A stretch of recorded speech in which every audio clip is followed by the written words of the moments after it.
This is a production of the Gold Arrow Podcast Network. Hello and welcome to the Gold Arrow Camp Podcast, a podcast for friends of Gold Arrow Camp. Throughout the year, we join you here to bring your day some of what makes Gold Arrow special. Our goal is to help you have fun, make friends, and grow throughout the year, not just when you're at GAC.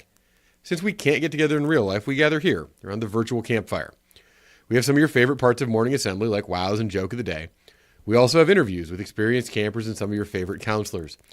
We think it's a lot of fun, and we're glad you joined us here on the Gold Arrow Podcast. This is podcast episode 6. Today we get together with Sandwich and talk about being yourself.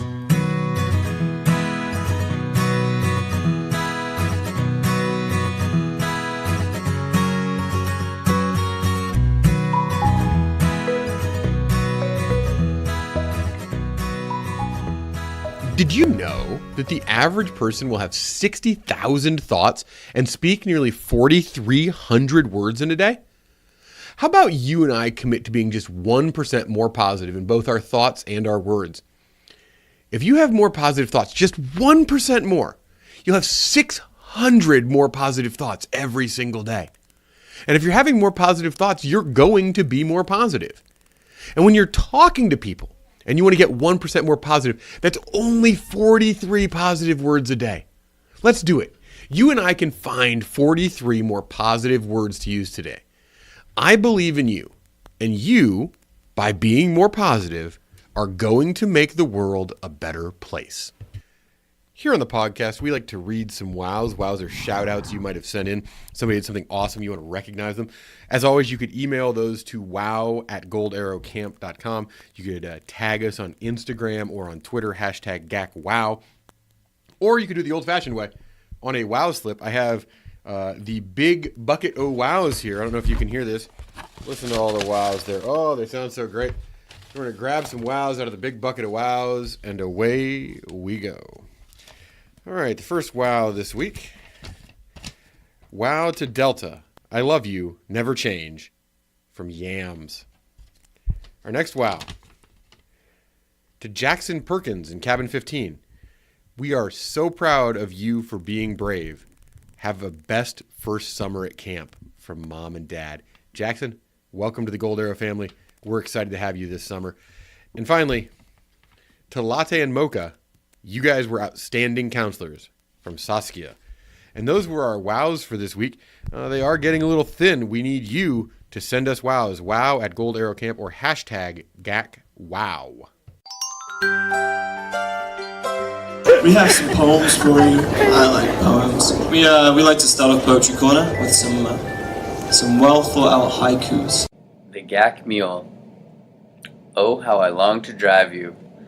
Vroom, vroom, vroom, vroom, vroom. Oh, Sandwich, welcome to the Pog-Cast. Yeah, thank you for having me. Thanks for being here. I think you actually named this endeavor. I think you came up with Pog-Cast.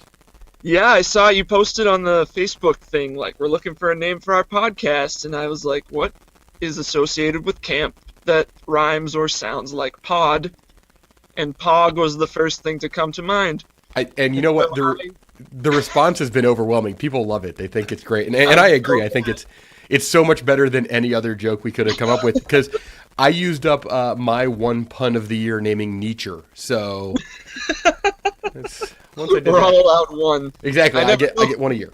So I never know how my sense of humor is going to go over, but I guess in this situation it worked out really well. It crushed in this situation. It's great. A graphic got made, everything. It's amazing. So not everybody listening might know you. So could you just really briefly kind of tell us a little bit about yourself, where you're from, how you came to be at Gold Arrow, and what you do for us at camp? Yeah, so I'm Sandwich.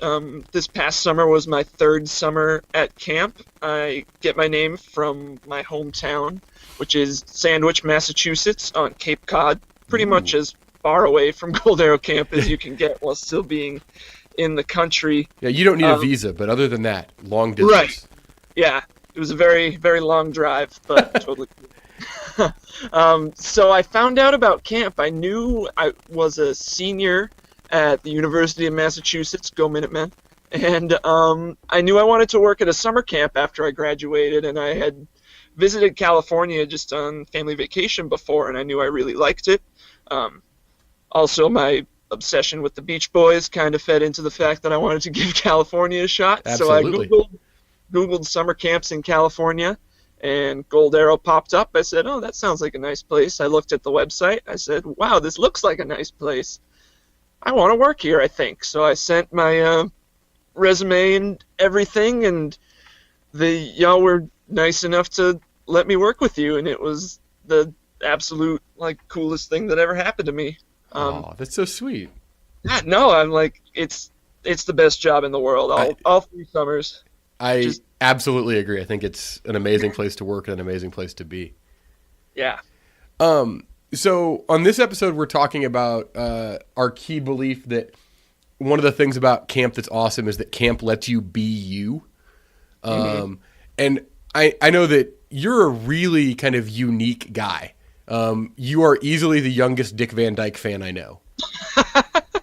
You mentioned like you love the Beach Boys. Like these are things that in I think kind of larger popular culture people would raise an eyebrow at the bare minimum and maybe kind of scoff at.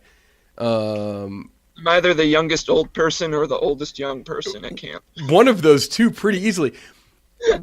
What do you think it is about camp that lets people be kind of so unique and be themselves? Oh man, there's just so much. Like it's really. I know you've probably heard this by a lot of people, and it's 100% true. Camp really isn't like other places Right.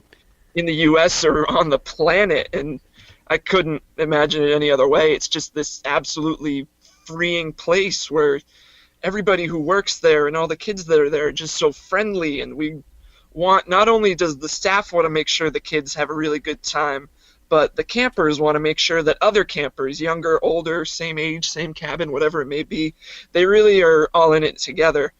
They want to make sure everybody's having a really good time, and I think it certainly doesn't hurt that we're at like the most beautiful location we Right. could ever be in, up at 7,000 feet, kind of isolated from everything, but still, I mean, there's just so much to see and experience in the area.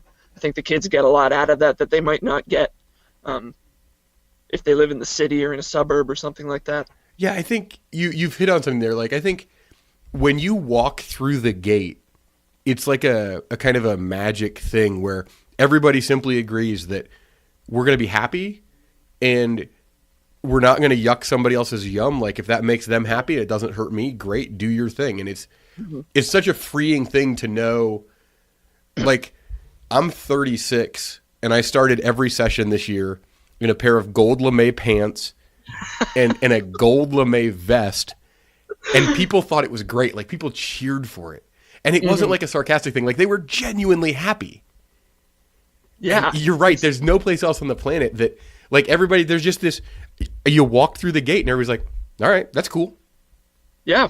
There's really like, as far as like anybody, like you certainly know this, the way I dress at camp is not always the way I dress in the real world. Yeah. Fortunately, just super, clothes don't have to match. You don't have to worry about, looking like what are other people gonna think, because we just think so much of each other, the campers and the staff. We're on this adventure in the woods frolicking around together, and it's just like really cool thing. Yeah. This summer I had to go to Fresno to run some errands, and when you're at camp, you kind of forget that the real world is how it is. And so I wore what I would wear at camp, which on this day happened to be a pair of kind of railroad striped overalls, a black work shirt, and a cowboy hat with a name tag and a mustache on the front of it. As you do. As one does at camp, because listen, people just go, hey, like your overalls. And you're like, hey, thanks. And I got out of the truck in Fresno and people just like kind of looked at me, and it took me like 3 stores before I figured out, oh, right. People here don't wear overalls and mustaches on their hats. That's not a thing that's done. And it's honestly kind of sad. I wish the world was actually, it's not kind of sad. It's really sad. I wish the world was more like camp, I think. In a perfect world, everybody would walk out wearing pajamas all the time and jumping around and shouting Cuckoo Kangaroo lyrics and just going for it. Yeah, I think it's what I personally, I know it's the reason that I fell in love with camp, and I think for a lot of campers it's the same way. Me too. Yeah, it's just you feel so free, not just in terms of like location being away from, Fresno or the closest cities, but just with people that really care about how well you're doing and how well you're going to do. Yeah, they care about you. Yeah. Yeah. So kind of let's transition a little. Real world, being true to ourselves. Maybe it's hard, especially for young people, right? Fitting in is very important. So how do you think campers can be true to themselves once they get down from camp, once they get home from camp? Yeah, that's a really good question, and one that is certainly always on my mind at camp, and I'm sure we go over it in training for our staff and everything. Like, just how can we take camp into the real world, and how can we encourage our campers to take camp into the real world? Yeah. And I think it all just stems from that feeling of freedom, feeling of just being with awesome people and encouraging each other, being in a place that really supports you and, again, wants you to do well. So I think just encouraging the campers to keep that attitude in mind. It can be tough. Yeah. At school. Like, I work in a high school right now, and it's like you see kids trying to fit in, and kids, there are unfortunately mixed results, but like it's I just wish that more people would take what we do at camp. I wish the world could come to camp and just see what we do, so they could experience these things for themselves and go like, oh yeah, I should totally be like this all the time. Why am I pretending that I like this band when I really don't? Why am I saying I love this movie? I don't like this movie. Why am I saying I want to go here? I don't want to go to this place where I'm not going to have fun. I want to be around people that, like me for who I am and not what I try to be. Right, and I think some of that is also intentionally liking people for who they are, not who you want them to be. Right. Right, I think that one of the big things we can do, like, to make the world more like camp is to be that example for people in the world. Like, when I see people, I'm like, well, I'm not going to judge you by what you look like. I'm going to find out who you are. Like, it's such a little thing. Yeah. But I think it really does, because, it's, as our friend Rachel Platten said in Fight Song, I'm one match, but I can start an explosion. Yeah. Wise words. Very wise words. I should check that song out. I don't know if I've ever heard it. Listen, I check it out. Look it up. It's on YouTube, I think. Yeah, I'll look it up. Yeah. What from camp? You mentioned that you're working in a high school. Mm-hmm. What kind of things from camp have you been able to take with you back to that job? Just keeping energy going. I've been working as a substitute, so I'm working with kids who some of them I've met briefly in other classes I've substituted for them for, but like overall I don't know these kids or what their interests are or what makes them tick or anything. So I'm coming in kind of as this just like, who are you guy? Right. It's a completely a blank slate, tabula rasa, whatever you want to call it, moment where kids walk in, they see me, they're like, this could go in an infinite number of directions. Yes. Oh, absolutely. But anything I can do to make that first 30 seconds of class start off on the right foot by being positive, by saying like, how's everyone's day going? I like to do check-ins with the students, just kind of get a feel for how they are. And just keeping that positivity going, because unfortunately, the reality is that not every kid wants to be in school all the time, and that's totally understandable. But the more we can do for them to make sure they're comfortable and that they're not only being encouraged to learn, but encouraging themselves to learn, is really what I'm going for as a teacher. Well, I've also done wows in the classroom before, which is a really good thing. It's awesome, right? We're doing wows on the podcast. Do you want to wow anybody right now, top of your head? You want to shout anybody out? Oh, man. There's so many people I could wow. You mean like camp people, or like just... You wow anybody you want. Anybody? Anybody. Yeah, I want to wow the school librarian of the school I've been working in for just being really nice and giving me resources to look into like computer programming and sound engineering, things that I'm interested in, to hopefully like do workshops and activities with the students with that. So that's been really cool. It's really awesome. Yeah. It's Wow to you and everyone at Gold Arrow for doing this podcast. I love it. oh, good. I'm glad to hear that. Super cool. I think it's super cool too. I think you hit on something there when you talk about like just checking in with students. Like it's simply asking somebody how their day was and actually listening, which is something we do. So it's not even I don't even think about it at camp. That's just obviously I ask you how you're doing and I listen to your answer because that's what a kind person does. And then we get out in the busyness of the real world and we don't do it. I think that's such a simple thing that makes somebody feel so valued. Yeah.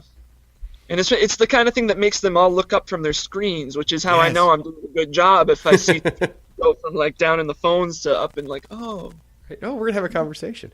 interested. Right? A last question before we get to the speed round here. You spend a lot of time on stage at camp. You didn't really mention it, but you host morning assembly and you're kind of the AV guy at Big Campfire and you're on Poetry Corner and you do a lot of these kinds of things. A lot of people have varying levels of anxiety about being on stage, from either nervous to terror. Do you have any advice for how people can deal with stage fright? Yeah. I mean, I've been performing and doing stuff on stage and backstage for like over 10 years now. And it's something I enjoy, like doing morning assembly with Swag and everybody every morning was the highlight of my day. It's just so much fun. But stage fright still happens. I mean, you get that feeling in your stomach, like what if something goes wrong? And I mean, I'm the type of person that just thinks to all sorts of like crazy scenarios, like what if I fall down and hurt myself and I have to get wheeled off and the thing doesn't happen. But I'd say to anybody who's like me and thinks that way, or just is kind of hesitant to get on stage, just it's totally normal to feel like that. Even professional actors, I've seen interviews with professionals who are on Broadway that still kind of get the jitters before they go on stage. But once you're out there and once you're in front of people and they're interested in what you're doing and you're interested in seeing how they react to you, then that's when you can kind of let go and say, hey, whatever happens, happens. I'm here to sing this song, or I'm here to tell this joke or do this dance, whatever it may be. It's what I'm here to do. I'm going to do it. If they like it, great. If not, at least I did it and I get to do it again, hopefully, and maybe improve. Yeah, I think it helps to think about kind of being on stage the same way we think about doing other activities. Like, people act as though stage fright is different from the fright you have before you go up on the high ropes course or before you get in the water behind a boat. It's the same exact thing happening. We just need to treat being on stage the same way we would treat being behind the boat. It's going to be a little bit uncomfortable, but at the end of the day, the discomfort is worth it for what we get out of it. Right, yeah, we saw it every day doing the GACTing program and seeing people do the GACTing program and working with GACTing. This year, you see kids go in that are super nervous to play these theater games and nervous to kind of get in front of their, even if it's their small cabin, really nervous to try that new thing or, make themselves vulnerable and like putting themselves out there. But then by the end of the hour and 15-minute session, then they're like a totally different person. They've loosened up. They've kind of accepted just what the activity is and what they're doing, and just totally, a lot of the times they just love to make themselves and each other laugh at the end, which is really the best thing we can ask for. I agree. The more laughter, the better. Oh yeah, 100%. All right, we're close on time here, so we're just going to go right to the speed round. 5 questions we ask every single person who comes on the podcast. 5 things. It is much like 5 things, only we get to not sing the song, which is maybe unfortunate. Maybe we'll record it. We'll throw it in there. All right, Sandwich, what is your favorite Repeat After Me song? My favorite Repeat After Me song has got to be I Get Loose. Oh, I Get Funky. Get your body moving. It starts. I can give another wow to my friend Ian for introducing that song to me, because it changed my life and I think the lives of many. I do not think that is an overstatement. I think it has. I know for a fact Delta is doing some student teaching in a first grade classroom, and I know she uses it every day. That makes me so happy. It made me happy. She's like, I used I Get Loose. I was like, did it work? They're like, they loved it. I was like, oh, that's so good. That's awesome. Favorite item on the salad bar? Favorite item on the salad bar? That's tough. I love cucumbers. Oh. Love cucumbers. Yes. if I could eat nothing but cucumbers for the entirety of camp, I'd probably be a little sad, but still, I love cucumbers. If you had to pick just one thing, it would be cucumbers. Yeah. What is your favorite chapstick flavor? My favorite chapstick flavor. I've tried them all. I've studied. I've thought long and hard. But the answer to me is clearly the only chapstick flavor that has inspired its own musical group. Ah, yes. The one, the only Monkey's Mountain Mint. It was a super group. It was incredible. They only one show, but it was all they needed. Yeah. Mallows or popcorn? Mallows. Yeah. And finally, last question of the podcast. Sandwich, tell the people at home, what is your real name?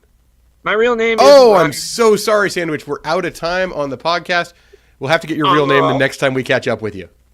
All right, will do. All right, thanks for coming on the podcast. Thank you for having me. This has been fun. Yeah, I agree. Joke of the cast, joke of the cast. Joke of the cast, joke of the cast. Joke of the cast, joke of the cast. Joke of the cast, joke of the cast. Joke of the cast, joke of the cast. Joke of the cast.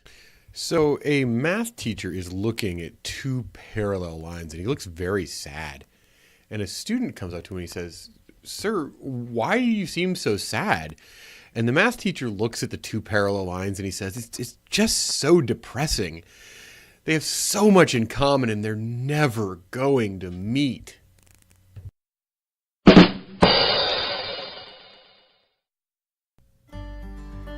And now, it's time for another Gaxpiration with Sunshine. This week's Gaxpiration comes from Katrina Mayer.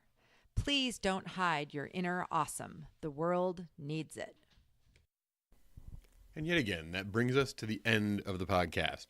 I want to thank Croaky for the haiku and Sunshine for the Gaxpiration. I want to thank Sandwich for what was really an amazing interview. I really enjoyed it. I hope you did too. I want to thank you for listening. A reminder that you can always send us wows, wow@goldarrowcamp.com, or on Twitter or Instagram, hashtag us, #GACWOW, and we'll read those on the air. And a reminder, we're trying to be 1% more positive. More positive thoughts, more positive words, more positive world. This is the Gold Arrow Camp Podcast. I'm Soy, and I'll save a marshmallow for you.